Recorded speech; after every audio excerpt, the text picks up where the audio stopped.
to the RISE 2010 tutorial session hosted by our title sponsor, KPMG.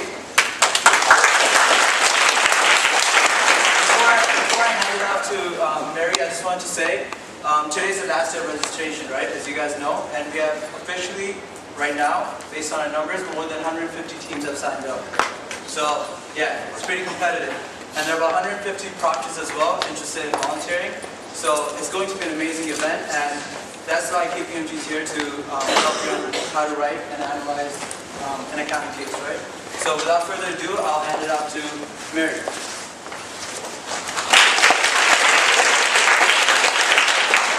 Hi everyone, my name is Mary. I am a talent attraction specialist with KPMG, and here with us today we have Santita, who is also a talent attraction specialist with us, and Michael Coe, who is a senior accountant with KPMG and has gone through the UP process and written lots of cases, so he's somewhat of a subject matter expert. And we also have with us today David Sapira, and he's actually going to be taking you through the workshop today, helping you become experts in analyzing cases in preparation for this competition, but also in hopes that the skills that you'll learn today will help you not only in your courses, but also in your future careers. If you're pursuing your CA designation, the process and all of that. So we have some great examples to go through which to do as well. Just want to say that KPMG is really excited to be a part of this. It's really exciting to see all of you guys here. There's so many more than we expected, which is incredible. And I understand that some of you may have had a class right now, so not sure about that, but I'm really happy that you're here, and I know that David is as well. So I'll just pass it over to him, and he can tell you a little bit about himself, and then get right into topic of conversation. Good evening, everyone. Can everyone hear me? My mic? Yes, awesome. Well, so I'm actually really excited to come here and talk about how to write an accounting case. And to give you a bit of, maybe, we'll go through maybe the agenda first, and I'll give you a bit of background on myself. But what we'd like to cover today is more so than writing an accounting case, the entire process or the systematic process of actually reading a case, planning how you're going to approach it, and then write it. And we'll get into later on this presentation why that something is important, that it goes beyond just writing a case. Because if you don't have the right framework for writing a case, or in terms of actually knowing what you want to tackle, then writing it becomes a lot more difficult than it needs to be. So, the agenda is, I'm just going to do a brief introduction. I'm going to talk about some of the concepts of case writing, talk about reading a case, planning your response, and then writing a response. And we're actually going to go through a walk through the case that should be in front of you all. It's a case that we used at ACE Case last year, which is at one of KPMG's case competitions. So it's something that I just want to go walk you through of how I would approach a case that people dealt with last year. So, a bit of background on me. My name is David Sapira, as Mary mentioned. I actually graduated from Schulich back in 2006, so yay, home team. So I started at KPMG full-time in fall of 2006 in an audit practice, which now is our energy, mining, and industrial. So I've worked with Michael Coe on a few engagements. I wrote the UV, which is the final exam you need to write to become a CA in 2009. And what I actually did in 2009 was I joined KPMG's National UP program on a 2-year secondment to work with our UP writers across Canada and help them pass all the UP, but also the series of professional exams that you need to write to go through UP, whether you're going to Ontario and you have to write the CKE and the SOA, or whether you go to Western Canada or Atlantic Canada where you have a different process there. So this past year, I was involved in helping about 150 writers in Ontario, 450 in Canada write the UP. So they wrote it a few weeks ago in September, and they're waiting for results. The UP is one of those weird exams where they don't tell you right away. I guess that's the same thing in school, but you're used to sort of a 2-week lag or 3-week lag before you get your exam results. For the UP, they don't tell you for about 2.5 months. So it's really a nervous thing, because you spend your entire first year preparing for the UP, and then you have to wait 2.5 months to figure out how you do. So it's a bit of a nerving thing, but it really is a 1-year process in preparing our CA students to write UP in Ontario. So what I'm going to give you is essentially a crash course in what we teach our students over a 1-year period in terms of case writing. And the goal is to really take case writing and take it and make it not a guessing game, but really focus it into a system so that you can go take a process and execute it time and time and again, and then you get good results. Because if you go into a case without a system, you're going to end up in a situation where you can tend to miss things that you want to address. You don't do things that can really hurt you, especially in accounting course in terms of managing your time.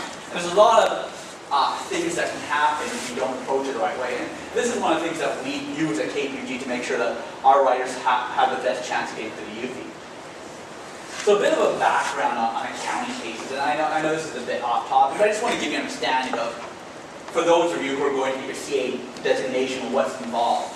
And really, two big cases in Ontario, two big exams are in Ontario that you need to write to get your CA designation, or case-based designation. One of the first one is called School of Accountancy Final Examination. That's held at York during June. And then it's sort of a 3-week class aspect in which you write a 2-day exam afterwards. And then the last one's in September, as I mentioned, called the UP, which is a 3-day case-based exam. And the concept here is, even though we say it's an accounting case, it really isn't just pure accounting. Because when you write the CA designations, we focus on what they call competencies that a chartered accountant needs to have in their day-to-day business, whether they're working in industry, they're working in public practice, working for not-for-profits. There's a variety of skills beyond just having, I would say, accounting knowledge. And two of the competencies are performance measurement and reporting. That's a really funny way of saying, I guess, GAAP or IFRS or ASPEs. But an assurance, which is another way of referring to audit and reviews. But they also have management decision-making, which is more like managerial accounting. We have finance. We have governance strategy, risk management, taxation. And then there's what we call pervasive quality, which are the overall qualities that you'd expect a CA to deal with when they're going forward in the industry. And that's in terms of ethics, integrity, professionalism, all that type of jazz. So, I know this is going to be a bit redundant that they're still teaching cases the same way when I came here a few years ago, but the focus is again on users. Someone's coming to you and saying, I want you to do X, and your objective is really to do X. And especially when you're going through a case competition, the initial gut reaction is trying to make things a lot more fancy, trying to show all the knowledge that you've learned through your different courses. But you just want to, that's good. You want to bring in your knowledge, because that's what's going to make your presentation stand out from everyone else. But what's more important is actually addressing what they've asked you to do. I know this sounds a bit simple, but it gets a bit more complicated as we go on. So we have a terminology that we call requires. And that's just a fancy way of saying what you're asked to do. And in the cases, you'll usually have, in terms of the first or second page, you'll have what we call the short text, and they're going to have the requires in there. And then these requires are what the users want you to do, and you need to go and do. And it sounds simple, but we'll get into that. And I'll actually walk you through how we fished out the case, one of the cases that should be in front of you at this moment. So what makes case writing hard is that you don't have, I would say, 10 days to do it. In real life, no one's ever going to come into you and say, here's 20 things I'd like you to do, maybe 20 is exactly, but here's 5 things I'd like you to do, and you've got 80 minutes to go through my notes and prepare your response. I mean, that's not a real life scenario. So you have a heavily time constrained scenario, especially in most competitions. I'm not sure if that's the way in the open round, but I mean, there's some form of a time deadline, but usually in the later round when you go into the case competition, you have X minutes to go through the case. So when you have a limited amount of time, it's about being as efficient as possible in that time you have. Because if you go and do certain things like read the case twice, you've now spent twice the time on something that some people could get done in one amount of time. The other thing is when you're doing your time management, is not getting caught up in one aspect of the required and really having a balanced response. Because your users are coming to you and asking you to deal with a lot of things, you want to make sure you're addressing all of them. Because if you think in a real world context, if a client came to you and asked you to do X, Y, and Z, and you only did X, and you did a really great job at X, they're going to say, thanks for the great job at X, but I still have Y and Z that you get done. So we talked a bit about why we need a systematic approach in addressing cases. And what we're really trying to do with our approach here is help you identify what needs to be done, that C requires, making it easier to reanalyze the rest of the case, and to remember what you've seen, and to collect your thoughts so you can plan your response, and then take what you planned, put it down on paper or a PowerPoint deck or whatever the presentation is being done, and go and be able to present it. And this is not just going to benefit you in terms of the RISE competition, which is, fantastic. It's always good to get involved in case writing competitions, but it's also going to benefit you if you go forward and take other classes that have a case-based component. You can sort of use what we're doing here for those courses. Now, you have to be a bit careful because they may not translate directly over, but I think a lot of fundamental concepts will transfer. So, 6 basic steps to your basic approach, and some of them take a lot less time than others, but really, the first 2 steps deal with what I call the short text. And in any accounting case, certainly, there's going to be a situation where you have the short text, not just a really fancy way of saying the background or introduction to the case. And you'll have something else that we call the exhibits, which have all the case facts that you're using to plan your response.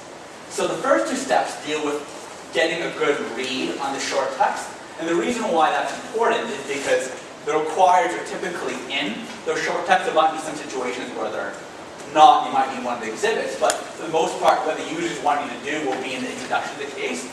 And these steps are designed to help us find all the requires so that we can go forward, and when we're reading the exhibits, we know what we're looking through. When we read something, we can think, this fits in with this required, so I need to transfer that over and make sure I'm keeping that in my mind.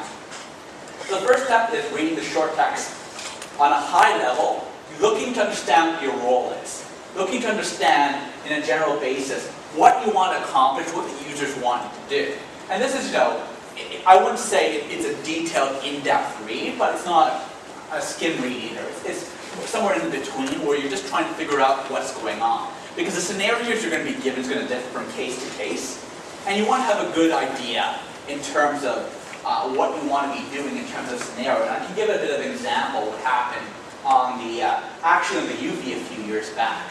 And what happened is in one of the cases, this is a tax thing, they had a situation where a person's role was a CRA auditor. So they were working for the government of Canada, and they were going and assessing someone to determine if they paid all their taxes. So what happened in that situation was a lot of people weren't comfortable with the role, so they wrote in terms of giving advice on how to minimize taxes, which is typically how you see tax tested on the UV in the past. And if you can imagine, that's really a really bad thing, because you're not hitting the marking key, you're not hitting your role. And if your role is a CRA auditor, I don't know if anyone's ever been audited by CRA, I hope not, but if you were, I can guarantee you they're not going to come to you and offer you how to minimize your taxes. And doing stuff like that, it sounds silly, but when you're in a time-pressed environment, you can make those types of mistakes. And those types of mistakes tend to be what we call fatal mistakes. Because if you make a mistake in terms of understanding what your role is, then everything you do afterwards is a wash. Because you're not going to be addressing what you need to do in the right concept, and you're going to be wasting essentially the entire time you spend in the case, because whatever you put together in terms of your final product won't be hitting the market. So after we've read the short text on a high level, we want to actually go and do a reread. And this is to capture anything we miss, because the first time you go and you read something, you may not see something that you see the second time. And even today, when I go and I read cases, that happens. I miss some things sometimes. So in terms of you and